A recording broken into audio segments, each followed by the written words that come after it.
I used to think graduation day would finally make things feel equal between my sister and me. We crossed the same stage, wore the same gown, heard the same applause. But only one of us walked that journey without drowning in bills and night shifts. My parents paid for Callie's tuition and every luxury she wanted.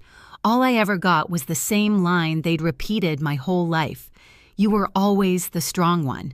I believed it until the moment they showed up smiling at our ceremony, and their faces suddenly drained of color when they realized what I'd achieved without them. My name is Gianna Harper, and for as long as I can remember, people have mistaken quietness for strength. I grew up in a small house in Oregon, where the walls held more expectations than affection, and where love, at least the version handed to my sister, felt effortless, abundant, almost blinding. Callie was the sparkly one, the golden one, the daughter my parents seemed proud to display. I was the other half, the one who blended into door frames and learned early how to fold disappointment into silence. Some of my earliest memories carry a strange heaviness, like the Christmas when Callie unwrapped a dollhouse taller than her with tiny lights that flickered like real windows while I opened a thin notebook and a pen. Mom smiled and said, "You're the writing type, sweetie." I pretended to love it. That night, I hugged the notebook, not because it meant something, but because there was nothing else to hold. Or the time Callie scraped her knee falling off the backyard slide, barely a scratch, and Mom rushed out screaming her name like the world was ending. A week later, she was still retelling the story to neighbors. Meanwhile, when I fell from the apple tree and hit the ground so hard my vision blurred, Dad only glanced out the window and said, "Gianna's tough. Let her handle it." That sentence spoken so casually became the script of my childhood. You're tough. You'll manage. You don't need what other people need. The only person who didn't treat me like I was carved from stone was my grandmother Margaret. She lived in Montana, visiting only a few times a year, but every visit felt like a warm patch of sunlight. Once, when Callie showed off a new crystal bracelet, Grandma slipped a small wooden hair clip into my hand, my name carved on the back. "It's not expensive," she whispered, "but it's one of a kind, just like you." I wore it whenever I felt invisible, like a reminder that someone somewhere truly saw me. School didn't change much. I worked hard, got high grades, won essay contests. Callie drew sunflowers and got them taped to the fridge. When I earned a district writing award, Mom didn't even look up from the stove. But when Callie got a B+ in history, she invited the neighbors over to celebrate. I learned to swallow my pride quietly. By the time we got into college, the pattern was already set. Callie's full tuition paid, a new laptop, a monthly allowance, an apartment she didn't have to clean. I moved into a damp basement dorm and stacked multiple jobs to stay afloat. Every time I called home, exhausted, Mom would say the same sentence like a lullaby made of guilt. "You were always the strong one, Gianna." It was meant to praise me, but it only reminded me that no one ever planned to hold me up. And yet, despite everything, a small part of me still believed that graduation might change something, that maybe this time they would finally see me. College didn't break me, but it reshaped me in ways I never admitted out loud. While Callie floated through those 4 years, like she was on a guided tour, new outfits, weekend getaways, brunch photos with friends, I was learning the price of survival. I woke before sunrise to mop classroom floors, tutored high school students in the afternoons, and worked late shifts in the library. I tracked every dollar in a tiny notebook, calculating how many hours of work equaled a tank of gas or a week of groceries. Callie never asked how I was doing. She'd wave at me across campus sometimes, always surrounded by people, always laughing like the world bent to make her comfortable. Whenever she talked about exams or stress, Mom would say, "Don't push yourself too hard, honey." But when I mentioned working 3 jobs, Mom's voice would soften into that familiar dismissive reassurance. "You were always the strong one, Gianna. You'll be fine."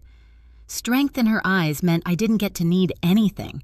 I remember one particular afternoon during junior year. I had just finished a 4-hour shift shelving books when I spotted my parents' car outside the student center. For a brief second, excitement startled me. Maybe they were here to see me. Maybe they finally wanted to know how I was really doing. But when I walked outside, Callie was already in their arms, twirling a new purse they'd brought her just because. They barely noticed me standing there, sweat dampening my collar from rushing out. Dad waved half-heartedly, and Mom said, "Oh, sweetie, didn't see you. You look tired. Callie needs help choosing classes. Could you give her advice?" Advice. As if effort was the only thing I had to offer. Moments like that repeated again and again, small cuts never deep enough to kill me outright, but enough to make breathing sting. Still, I kept moving forward. I studied late, applied for internships I wasn't sure I deserved, and built a future piece by piece with hands no one expected anything from.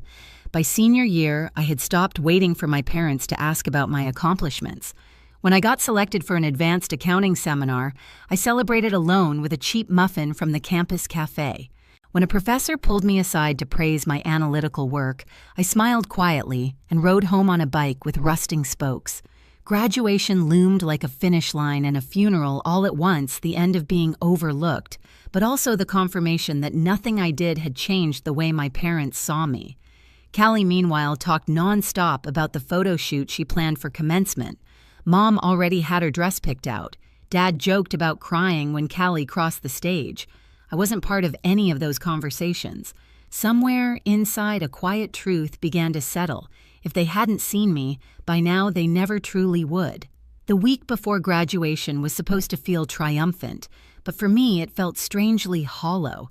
I'd spent 4 years stitching myself together with determination, late nights, and quiet endurance, yet standing on the edge of that milestone, I felt more invisible than ever. While Callie floated through the days planning hairstyles and photo angles, I juggled extra shifts to cover the last of my outstanding bills. My parents never asked whether I needed help with a cap and gown transportation, or even a meal to celebrate afterward. One night after finishing a tutoring session, I stepped outside into the cool air and checked my phone. A text from Mom blinked on the screen. "Hey, sweetie, we're thinking of taking Callie out for a graduation brunch afterward. You should come if you're free." If I'm free. As if I were an accessory to the event. As if the day meant nothing for me. I didn't respond immediately. Instead, I walked slowly back to my dorm, the hallway lights flickering overhead, casting long shadows along the peeling walls. I sat on the edge of my bed, staring at the wooden hair clip Grandma had given me years ago.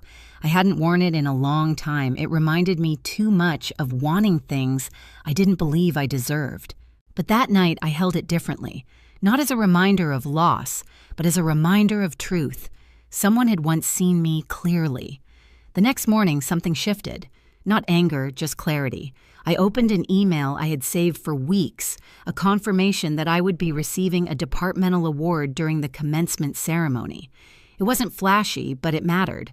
My name, my effort, my work all recognized without anyone's influence but my own. I hadn't told my parents, partly because they never asked, partly because I didn't want to watch their indifference stain something so hard-earned. As the ceremony neared, I felt a strange calm settle into my chest. For the first time, I wasn't hoping they'd notice me. I wasn't rehearsing words. I wasn't imagining hugs. And I wasn't waiting for approval that had never existed. I ironed my gown alone, brewed a cheap cup of coffee, and looked at myself in the mirror. I didn't see the forgotten daughter anymore. I saw the woman who had survived everything thrown at her. Graduation wouldn't fix the past, but it would mark the moment I stopped carrying its weight. And without knowing it, my parents were walking straight into the first shock of their lives. Commencement. Morning arrived wrapped in sunlight, the kind that made the campus lawns glow, and the brick buildings look almost unreal. Students swarmed around in gowns and honor cords, hugging, shouting, taking pictures like they were trying to freeze time. I walked alone toward the ceremony grounds, letting the noise wash over me without sinking in. My gown hung a little loose on the shoulders secondhand, but it felt right, honest, earned. I found my seat among rows of folding chairs set up beneath an archway of spring flowers. As I adjusted the tassel on my cap, I heard my name shouted across the crowd. There she is. My parents waved as if I'd been the one missing all morning. Callie stood between them, radiant in a new white dress under her gown, makeup perfect, wearing the confidence of someone who'd never had to worry about anything more stressful than a late assignment. Mom hurried toward me first. "Sweetie, you should have told us where you were sitting. We almost lost you in the crowd." I smiled politely. I was just getting settled. Callie beamed at Mom. "We already took pictures by the fountain. "You have to see them. They turned out so good, I think I'll frame the one with the dad." "That's the one," Dad said proudly. "My graduate." They never asked if I wanted a photo. When the ceremony began, the dean welcomed everyone, thanked donors and faculty, and congratulated parents for their unwavering support. I almost laughed. Support to me had been a myth, the kind of thing people talked about like it was universal, when really it was selective, distributed by preference, not fairness. Rows of graduates lined up to cross the stage.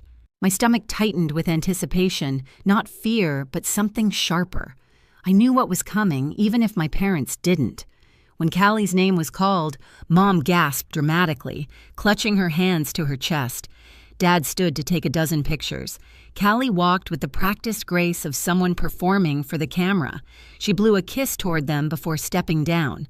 Mom wiped her eyes. "That's our girl, our girl." Not once in my life had that phrase ever included me. The ceremony continued until the announcer reached the special recognitions. My heartbeat quickened. The dean spoke into the microphone with deliberate clarity. "Before we proceed with the final diplomas, we would like to honor a student whose exceptional academic performance and service to the department have earned her this year's Award for Excellence in Accounting." I felt it before my name was spoken, like the air shifted around me. "This year's recipient is Gianna Harper." The applause was loud. Students near me clapped hard, even cheered. But the sound that cut through everything was the silence behind me. I turned my head slightly, and there they were, my parents frozen. Callie's smile had slipped, replaced by something strained and unfamiliar. Mom's hands hovered midair as if she had planned to clap, but couldn't reconcile the movement with what she was seeing. Dad's jaw tightened, his expression twisting in a way I couldn't read. Their faces had gone pale, exactly like I knew they would. I walked toward the stage, every step grounding me deeper into myself. I felt tall, even in flat shoes. When the dean placed the certificate in my hands, I didn't look toward the cameras. I looked at the audience, directly at my parents, and for the first time in my life, they looked small. After the ceremony, while students swarmed their families, while laughter and photos filled the air, I lingered near the back of the crowd. They approached me slowly like they were unsure whether they were allowed to.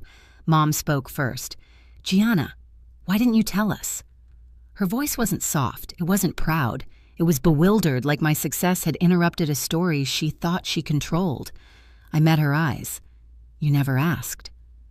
It was the simplest truth I'd ever spoken, and it landed between us like a stone in water, rippling through every year of silence, every moment they'd overlooked me, every time they called me the strong one instead of their daughter. Dad cleared his throat. "We just didn't realize you were doing all that. You always seemed fine." "I had to seem fine," I said quietly. "You only check on the ones who seem fragile." Mom flinched. Callie stepped forward, then her smile tentative, her voice a whisper. "Gianna, we didn't know. I didn't know. I believed her more than I believed our parents. Callie had never needed to question the structure she'd been raised in. When the world is built for you, you rarely ask who built it." Before I could respond, a woman in a tailored suit approached me. She extended her hand. "Gianna Harper, I'm Lucinda. I've reviewed your seminar work with Professor Allen. If you're open to it, I'd love to talk to you about opportunities with our firm in New York." My breath caught, not from shock, but from the feeling of a door opening exactly where it was meant to. I shook her hand. "I'm definitely open to talking." Lucinda smiled warmly before walking off, leaving the four of us standing in a tension so thick it felt physical. Dad tried to recover his composure. "New York, that's big. Maybe we can help you figure things out," I cut him off gently. "I've been figuring things out on my own for a long time." Mom reached for my arm, her voice cracking. "Gianna, honey, we're proud of you." "Of course we are." I stepped back, not harshly, but firmly. Pride isn't something you get to announce when it's convenient. There was no anger in my tone, just truth. Callie's eyes glistened, and for a moment she looked like a child again, lost, unsure. "Are we okay?" she asked faintly. I inhaled, let the air settle. "We will be, but not today, because today belonged to me, to the girl who walked alone, worked alone, endured alone, to the woman who didn't need permission to shine." As I walked away from them, sunlight hit the wooden hair clip in my hair, warm and steady. I didn't have to turn back to know they were still standing there, stunned, confronted by the reality they had shaped. For the first time in my life, their silence didn't hurt. It proved something I had always known but never accepted. Strength was never the excuse they claimed it to be. It was the truth I built when they gave me nothing else. I didn't leave campus right away. I found a quiet bench near the science building, the one place where the crowds thinned and the noise softened. My phone buzzed with messages from classmates, professors, even the department chair. Not a single one from my parents. I wasn't surprised. I wasn't hurt either. For the first time, there was nothing left inside me waiting for their reaction. Later that evening, as the sky faded to a soft orange, Callie texted me, "I'm sorry. I didn't see things the way you did. I want to understand." I stared at the message for a long time before replying, "Take your time." I did. That was enough for now. 2 days later, Lucinda emailed me a formal invitation to interview in New York. I read it 3 times, not because I doubted it, but because it felt like a door I had carved myself finally swung open. No inheritance, no safety net, no parental hand guiding me, just my work, my name, my courage. As I packed my dorm room, folding my gowns and notes into a single suitcase, I realized something simple and liberating. I wasn't running from anything. I was walking toward the life I had built with my own hands. I landed in New York a week later, stepping into a city that didn't know my past or the shadows I'd carried for years. And somehow that anonymity felt like freedom. I walked through Midtown with my resume tucked under my arm and the wooden hair clip steady in my hair, knowing every step forward was mine alone. Being the strong one had never been a compliment. It was the excuse they used to leave me behind. But now it was my power. If this story resonates with you, share your thoughts below. And don't forget to subscribe for more stories like this.